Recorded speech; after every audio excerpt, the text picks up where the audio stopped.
बिस्मिल्लाहिर्रहमानिर्रहीम इय्याका नअबुदु व इय्याका नस्तईन। अस्सलाम वालेकुम पाकिस्तानी फार्मर। उम्मीद करता तुसी ठीक होवोगे। तो मैं तुहाडा वीर मुस्तफा अलवी ते तुसी देख रहे हो अलवी एग्रीकल्चर फार्म लाहौर। काश्तकार भाईओ, तुसी पहला पानी भी लगा लिया और कई काश्तकारों ने दूसरा पानी भी लगा दिता है।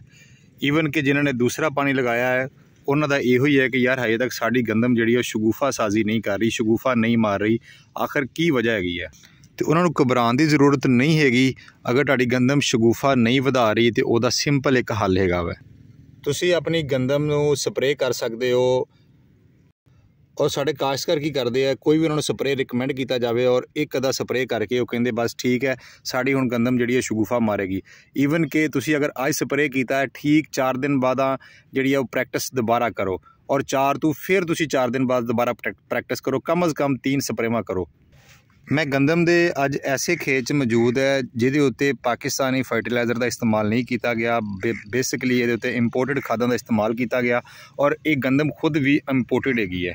साढ़े को एक गंदम PK11 के नाँ से है और यदी पैदावारी सलाहियत जी है वो 100 मन तो 120 मन ली गई है। और पाकिस्तान च पहली बारी यदि काश्त है, इंशाल्लाह उम्मीद है कि असी भी जी इन्नी पैदावार ले सकीए। इस गंदम के उत्ते ਜਿਹੜੇ पाकिस्तानी फोलीयर है वो 3 किए गए हैं। और 3 क्यों किए गए हैं? शगुफा ਵਧਾਉਣ वास्ते और तना मजबूत करने वास्ते। वो किहड़े फोलीयर है वो भी मैं तुहानूं दसदा जी। सब तो पहले असी इस खेत दे विच जिहड़ा गंदम दे पौधे है तुहानूं ओहदे जिहड़े है तने शगुफे गिनाने हैं। फिर इंशाल्लाह जिहड़ा वै वो अगे जिहड़ी हैगी गल बाद च करांगे। असी किसी भी एक पौधे लगे आ जन्ने हैं और यह एक पौधा जी ठीक है, ये असी शगुफे गिनने इंशाल्लाह अल्लाह खैर करे। तो बिस्मिल्लाहिर्रहमानिर्रहीम अल्लाहुम्मा सल्ली अला मुहम्मद व आले मुहम्मद। 1 2 3 4 5 6 7 8 9 10 11 12 13 14 15 16 17 18 19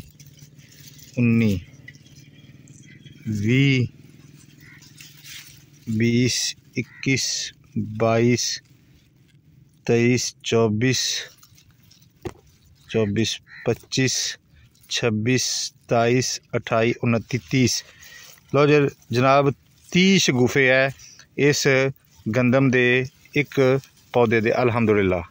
और बेहतरीन शगुफा साजी है यदी। असी इस पौधे तो हट के किसी दूसरे पौधे वाल जाने हैं और ये भी शगुफे गिनने हैं।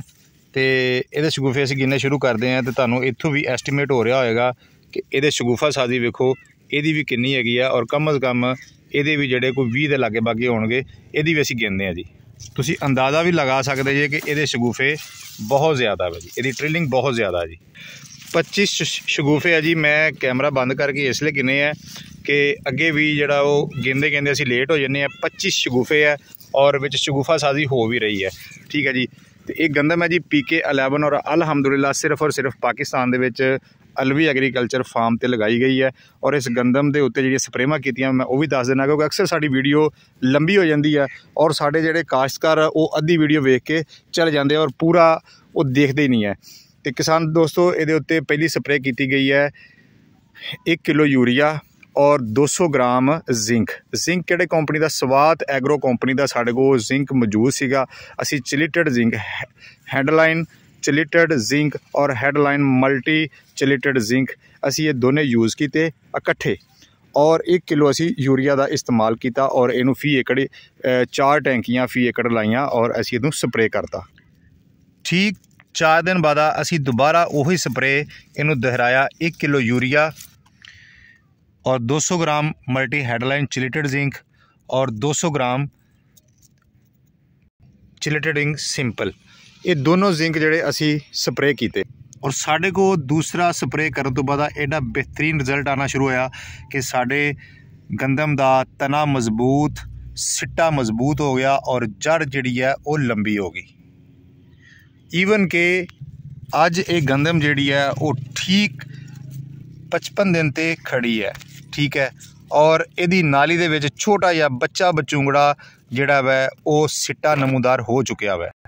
और जिहड़ी 55 ਤੋਂ 60 दिन की स्टेज हुंदी है वो तुहाडी गंदम दे गोब दे विच यानी उहदे पेट दे विच सिट्टा आ जांदा वै। असीं इत्थों सिट्टा कढ के तुहानूं दिखाउने आ, वीडियो तुसीं एंड तक देखनी है जी।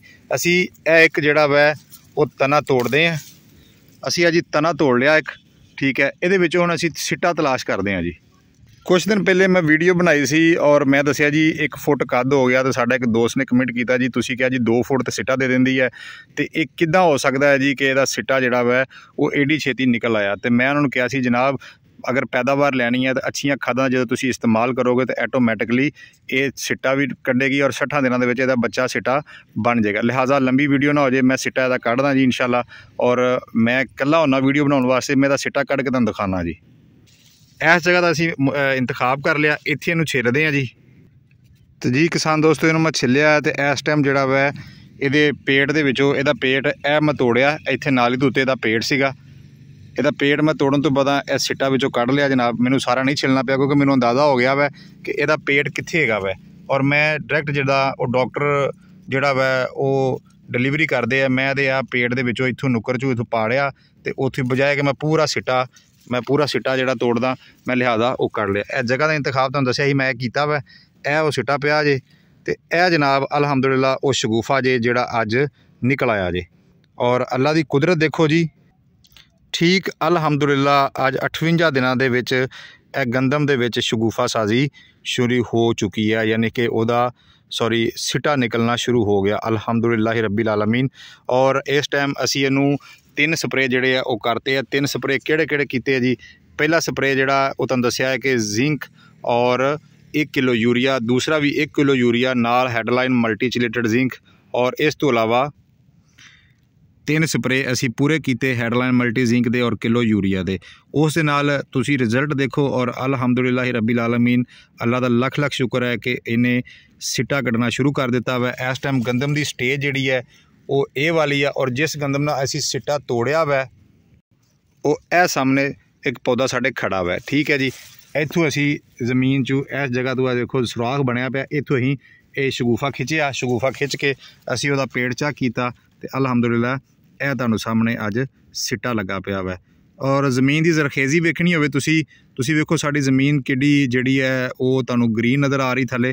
ग्रीनरी जिहड़ी बेसिकली ये दस रही है कि मैनूं खाद का इस्तेमाल किया गया है। और इनू पहले पानी जिहड़ा वै असी अपना प्लान पुराने वाला ही 12 kilo urea, 3 kilo sulphur, 3 kilo zinc, 5 kilo magnesium पाया सीगा। और इनू दूसरा पानी जिहड़ा असी जिहड़ा लगाया वै वो अलहमदुलिल्लाह असी MAP असी यूज़ किया वै 15 kg, पोटाश असी यूज़ की 15 kg, मैग्नीशियम असी यूज़ किया 5 kg, और अमोनीयम सल्फेट इहदे विच असी जिहड़ा वै वो यूज़ किया 25 kg। MAP DAP का मुतबादला और बहुत अच्छा मुतबादला है।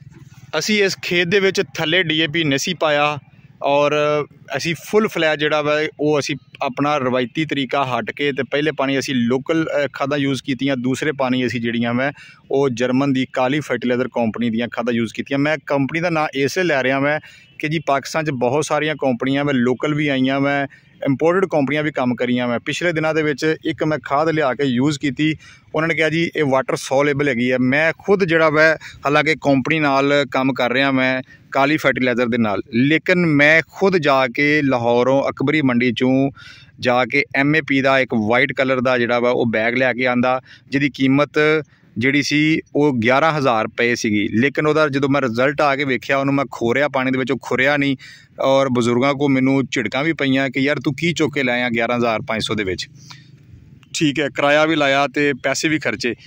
मैं कहा जी मैं सिर्फ एक तजर्बा करना सीगा, तो वो तजर्बा मेरा नाकाम होया। उस खेत च भी तुहानूं किसी दिन वीडियो बनावांगे, क्योंकि मैं वो किसी कंपनी के उत्ते हिट नहीं करना चाह रहा। इसलिए नहीं हिट करना चाह रहा कि आंदे है कि जो बंदा आप काम करता हो किसी की जी मुखालफत ना करे।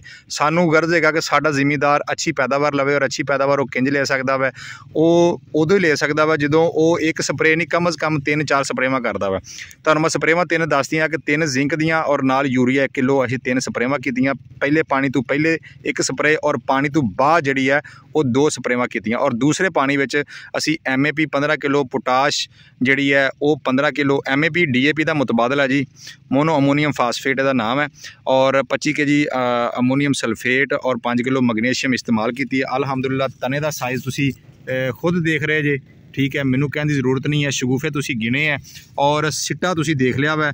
अलहमदुलिल्लाह जी सिट्टा जिहड़ा वा अज अल्लाह का शुक्र है वो किस स्टेज ते हैगा वा। इस टाइम इनू हुण फिर फुल जरूरत हैगी है। हुण मैं की करांगा, अच्छा सॉरी मैं इत्थे भुल गया वा, जो मैं दूसरा पानी लगाना सी, दूसरे पानी तो पहले मैं 4 दिन पहले इनू पोटाश का स्प्रे किया। और पोटाश जी है तुहानू लिक्विड पोटाश का स्प्रे करना पएगा, और अगर तुहानू नहीं कोई मिल रही तो स्वात एग्रो की अच्छी पोटाश है वह तुसी स्प्रे कर दो। पोटाश 500 ग्राम, अगर लीटर की पैकिंग है तो 500 ग्राम तुसी स्प्रे करना वै। ਉਹਦੇ ਵਿੱਚ स्वात एग्रो ਦੇ ਵਿੱਚ काफ़ी सारी प्रोडक्ट हैगी है, 5500 तो लैके तो 6500 तक मिलदियां वै, और 3 लीटर ਉਹਦੀ पैकिंग है। ਤੁਹਾਡਾ 6 ਏਕੜ ਦੇ ਵਿੱਚ इंशाल्लाह ਉਹ ਜਿਹੜੀ ਹੈ स्प्रे हो सकती है। तो पोटाश का स्प्रे कम अज़ कम तुसी 3 करने हैं। अगर मैं 3 जिंक दे और यूरिया का एक नाल 3 कीते है, और ये पोटाश के भी 3 स्प्रे है, और पोटाश तुसी 2 दफ़ा जी है इस्तेमाल करनी है अपनी ज़मीन के विच, दूसरे पानी च और तीसरे पानी च पोटाश लाजमी इस्तेमाल करनी है। और सादे पौधे नूं जिहड़ा वै वो ठीक 60 तो 65 दिन बाद दोबारा DAP की जरूरत पैंदी है। DAP का काम हुंदा वै दाना मोटा करना, तना मजबूत करना, और पोटाश का भी काम है दाना मजबूत सोहना चमकदार करना। और सल्फर का काम जिहड़ा वै वो हैगा वै कि जिद्दां साडा मेदा काम करदा, निज़ामे इंतजाम साडा बेहतर करदा, उन्हें जिन्नियां खादां ज़मीन दे विच पईयां वै उन्हें सारियां चुक के आड़ियां तुहानूं नज़र आ रही खादां उन्हें सारियां पौधे दीयां जड़ां च जज़ब करानियां वै। तो अज दी वीडियो इन्नी ही, वीडियो फिर लंबी हो गई है, और जिन्हां दे शगुफे नहीं वध रहे वो हजे भी जिहड़ा वै वो 2 तो 3 स्प्रे जिंक दे और नाल यूरिया मिला के कर सकते हैं, और एक स्प्रे जिहड़ा वै वो पोटाश का करन लाजमी करन, और इंशाल्लाह अल्लाह पाक खैर करनगे। और अगर तुसी पहला पानी लगा लिया वै और तुहानूं पता तुहाडी ज़मीन वत्तर आ गई है तो तुसी इंज करो कि अपना जड़ी बूटियां मार स्प्रे करन तो पहले तुसी अपने खेत दे विच कम अज़ कम 15 किलो यूरिया और 1 किलो सल्फर तुसी रात के टाइम, जिदा इस टाइम सामने फोग है, सूरज जिहड़ा वै सामने नज़र आ रहा वै, लेकिन टाइम इस टाइम जिहड़ा वै वो 4:25 हो रहे हैं, ठीक है। और शाम का टाइम है, इस टाइम तुसी जिहड़ा वै वो 15 किलो यूरिया और नाल जिहड़ा वै और 1 किलो सल्फर कोटेड करके वो एक तोड़े ते एक पल्ली ते बिछा लेना वै। हल्का हल्का उन्हें शावरिंग ना पानी ला लेना यूरिया नूं पहले, बाद च सल्फर उत्ते खिलार के ते बंदे नूं दस्ताने चढ़ा के उन्होंने कहना जी हुण इनू मिला। दस्ताने इसलिए चढ़ाने कि सल्फर जिहड़ा वै हत्थां नाल चीड़ा हो के लग जांदा नाल। ते यह सूरत हाल है जी। तो इंशाल्लाह मैनू उम्मीद है कि तुसी साडी जिहड़े दस्से हुए प्लान उत्ते अमल करोगे और अपनी फी एकड़ पैदावार वधाओगे। मैनू किसी किस्म की कोई लालच नहीं है। मेरा चाहे तुसी यूट्यूब चैनल अनसबसक्राइब कर दो, चाहे सबसक्राइब कर लो, और मेरा हौसला जिहड़ा वै वो बुलंद है। मेरी कोशिश है मेरा किसान खुशहाल होवे, ओदी पैदावार पाकिस्तान च ज़्यादा होवे। यार अगर न्यूजीलैंड दे विच एक किसान जिहड़ा वै वो 160 मैन फी एकड़ पैदावार लै सकदा वै, तो यार साडे मुल्क दीयां ज़मीनां न्यूजीलैंड नालों किते बेहतर हैगियां वै। साडे पाकिस्तान दे विच दपालपुर, साहीवाल और पाकिस्तान के ऐसे ऐसे इलाके है जिन्हां दे विच दरियाई ज़मीनां वै और बेहतरीन रकबे है, जिन्हां दे pH लैवल बहुत ज़बरदस्त है। आया कि असी 160 मन गंदम की पैदावार नहीं लै सकते हैं, लेकिन सानू रवायती खादां छड्डनियां पैणगियां। मैं बारहा कह रहा मैं, सानू रवायती खादां छड्डनियां पैणगियां। साड़ियां खादां 2 नंबर आ रही वै, और लोग लैना च लग के जलील हो के खादां लै रहे, उसके बावजूद 2 नंबर खादां लै रहे हैं। अफसोस का मकाम है, मर मिटने का मकाम है वै। असी ज़रई मुल्क होने के बावजूद अज भी पोर्ट के उत्ते बेतहाशा गंदम जिहड़ी है वो जहाज़ लंगर अंदाज होए है, और पोर्ट के उत्ते बेतहाशा गंदम आई है। और ये पहली बारी गंदम नहीं आई, इस साल दे विच तीसरा जिहड़ा वै वो स्पिल आया वै गंदम का। और सानू शर्म चाहिदी है अपने आप कि असी ज़रई मुल्क होने के बावजूद, और सानू किसानां नूं शर्म चाहिदी, साडे हुक्मरानां नूं शर्म चाहिदी है जिहड़ा किसानां नूं लैंड चला रहा वै, जिहड़ा किसानां नूं जलील कर रहा वै, किसानां नूं सबसिडी के नाँ ते लुट रहा वै, और बड़ी बड़ी कंपनियां नूं प्रोजैक्ट दे रहे हैं कि जनाब तुसी एरीगेशन ला दो किसान नूं, तुसी ड्रिप एरीगेशन ऐसी फायदे लैनी है। जो किसानां दे बुनियादी जरूरियात नहीं पूरी होनी, उन्होंने टाइम ना आड़तीए ने पैसे नहीं देने, वो टाइम ना फसल नहीं चुकनी, उन्होंने टाइम ना खाद फर्टिलाइजर प्लान नहीं मिलना, तो असी खेत मिट्टी पैदावार लैनी है। लिहाजा साडे हुक्मरान जिहड़े है वो कुछ गैरत कर लैन। साडे मुल्क दे विच ला कानूनीयत हैगी है, ਤੇ ਖੁਦਾਰਾ ਅਗਰ ਤੁਸੀਂ ਆਪਣੇ ਮੁਲਕ ਦੇ ਕਿਸਾਨਾਂ ਨੂੰ, ਜ਼ਰਾਤ ਨੂੰ, ਰੀੜ ਦੀ ਹੱਡੀ ਜਿਹੜੀ ਸਾਡੇ ਮੁਲਕ ਦੀ ਆ ਉਹ ਜ਼ਰਾਤ, ਅਗਰ ਇਹਨੂੰ ਸੰਭਾਲਿਆ ਨਾ, ਕਿਸਾਨਾਂ ਨੂੰ ਹੌਸਲਾ ਨਾ ਦਿੱਤਾ, ਸਪੋਰਟ ਨਾ ਦਿੱਤੀ, ਤੁਸੀਂ ਕਿਸਾਨਾਂ ਨੂੰ ਕਿਸੇ ਕਿਸਮ ਦਾ ਹੌਸਲਾ ਨਾ ਦੇਵੋ, ਕਿਸੇ ਕਿਸਮ ਦੀ ਸਬਸਿਡੀ ਨਾ ਦੇਵੋ, ਸਾਨੂੰ ਖਾਦ 1 ਨੰਬਰ ਔਰ ਟਾਈਮ ਨਾਲ ਪ੍ਰੋਵਾਈਡ ਕਰਾਵੋ, ਤੇ ਇਨਸ਼ਾਅੱਲਾ ਸਾਡਾ ਕਿਸਾਨ ਜਿਹੜਾ ਵਾ ਉਹ ਖੁਦ ਹੀ ਜਿਹੜਾ ਵਾ ਉਹ ਪੈਦਾਵਾਰ ਵਧਾਏਗਾ। ਔਰ ਇਨਸ਼ਾਅੱਲਾ ਜਿਸ ਤਰ੍ਹਾਂ ਆ ਸਿੱਟਾ ਅੱਜ 55 ਦਿਨ 58 ਦਿਨ 'ਚ ਨਮੂਦਾਰ ਹੋਇਆ ਵਾ। ਮੈਂ 55 ਇਸ ਲਈ ਦਿਨ ਕਹਿ ਰਿਹਾ ਕਿ ਮੈਂ ਵੀਡੀਓ ਬਣਾਉਣ ਤੋਂ ਪਹਿਲੇ ਕੈਲਕੂਲੇਟ ਨਹੀਂ ਕੀਤਾ, ਲੇਕਿਨ ਇਹ ਗੰਦਮ ਜਿਹੜੀ ਹੈ ਉਹ ਲੱਗੀ ਹੈ ਅੱਲਾ ਭਲਾ ਕਰੇ 1 ਨਵੰਬਰ ਵਾਲੇ ਦਿਨ, 1 ਨਵੰਬਰ ਵਾਲੇ ਦਿਨ ਇਹ ਗੰਦਮ ਲੱਗੀ ਹੈ, ਤੇ ਇਸ ਕਰਕੇ ਜਿਹੜਾ ਵਾ ਉੱਤੇ ਪਿੱਛੇ ਹਿਸਾਬ ਹੋ ਸਕਦਾ ਵਾ। ਤੇ ਬਹੁਤ ਸ਼ੁਕਰੀਆ, ਗੱਲਾਂ ਮੇਰੀਆਂ ਮੁੱਕਦੀਆਂ ਨਹੀਂ ਹੈ, ਲੇਕਿਨ ਮੇਰੇ 'ਚ ਇੱਕ ਜਜ਼ਬਾਤ ਹੈ ਆਪਣੇ ਕਿਸਾਨ ਵਾਸਤੇ, ਨੇਕ ਨੀਅਤੀ ਹੈ ਕਿ ਮੇਰਾ ਕਿਸਾਨ ਖੁਸ਼ਹਾਲ ਹੋਵੇ ਔਰ ਉਹਦੀ ਅੱਛੀ ਪੈਦਾਵਾਰ ਆਵੇ। ਕਿਸੇ ਦੋਸਤ ਨੂੰ ਕਾਲੀ ਫਰਟੀਲਾਈਜ਼ਰ ਕੰਪਨੀ ਦੀ ਫਰਟੀਲਾਈਜ਼ਰ ਚਾਹੀਦੀ ਹੋਵੇ, 1 ਨੰਬਰ ਪੋਟਾਸ਼ ਚਾਹੀਦੀ ਹੋਵੇ, ਮੈਂ ਹਾਜ਼ਰ ਹਾਂ। ਪੂਰੇ ਪਾਕਿਸਤਾਨ 'ਚ ਸਾਡੀ 8000 ਰੁਪਏ ਦੇ ਨਾਲ ਡਿਲੀਵਰੀ ਹੈ। K+S ਕੰਪਨੀ ਹੈ ਔਰ ਕਾਲੀ ਫਰਟੀਲਾਈਜ਼ਰ ਉਹਦਾ ਨਾਮ ਹੈ, ਠੀਕ ਹੈ ਜੀ। ਔਰ ਪੋਟਾਸ਼ ਜਿਹੜੀ ਆ ਉਹ 8000 ਰੁਪਏ 'ਚ ਮਿਲੇਗੀ, ਜਿਹੜਾ ਮੇਰੇ ਰਿਲੇਟਡ ਮੇਰੇ ਚੈਨਲ ਦੇ ਤਵੱਸਲ ਨਾਲ ਆਏਗਾ। ਵੈਸੇ ਜਿਹੜੀ ਉਹ ਪੋਟਾਸ਼ 9000 ਰੁਪਏ 'ਚ ਮਾਰਕੀਟ 'ਚ ਸੇਲ ਹੋ ਰਹੀ ਹੈ ਔਰ ਹਰ ਦੁਕਾਨ 'ਤੇ ਅਵੇਲੇਬਲ ਨਹੀਂ ਹੈਗੀ। ਔਰ ਇਹਦੀ MAP ਕਿਸੇ ਨੂੰ ਚਾਹੀਦੀ ਹੋਵੇ ਤਾਂ 10000 ਦੀ ਮਿਲੇਗੀ। ਹੋਮਿਕ ਐਸਿਡ 25 kg ਦਾ ਬੈਗ ਚਾਹੀਦਾ ਹੋਵੇ ਉਹ ਜਿਹੜਾ ਮਿਲੇਗਾ 10000 ਰੁਪਏ ਦਾ ਮਿਲੇਗਾ। ਅਮੋਨੀਅਮ ਸਲਫੇਟ ਚਾਹੀਦਾ ਹੋਵੇ 3800 ਰੁਪਏ ਦਾ ਮਿਲੇਗਾ। ਔਰ ਮੈਗਨੀਸ਼ੀਅਮ ਸਲਫੇਟ ਚਾਹੀਦਾ ਹੋਵੇ 25 kg ਦਾ ਬੈਗ, ਉਹ ਤੁਹਾਨੂੰ 4500 ਰੁਪਏ ਦਾ ਮਿਲੇਗਾ। ਔਰ ਪੂਰੇ ਪਾਕਿਸਤਾਨ 'ਚ ਹਰ ਸ਼ਹਿਰ 'ਚ ਡਿਲੀਵਰੀ ਇਨਸ਼ਾਅੱਲਾ ਮੈਂ ਪਹੁੰਚਵਾਵਾਂਗਾ ਕੰਪਨੀ ਕੋਲੋਂ ਇਨਸ਼ਾਅੱਲਾ। ਅੱਲਾ ਨਿਗਹਿਬਾਨ, ਪਾਕਿस्तान जिंदाबाद।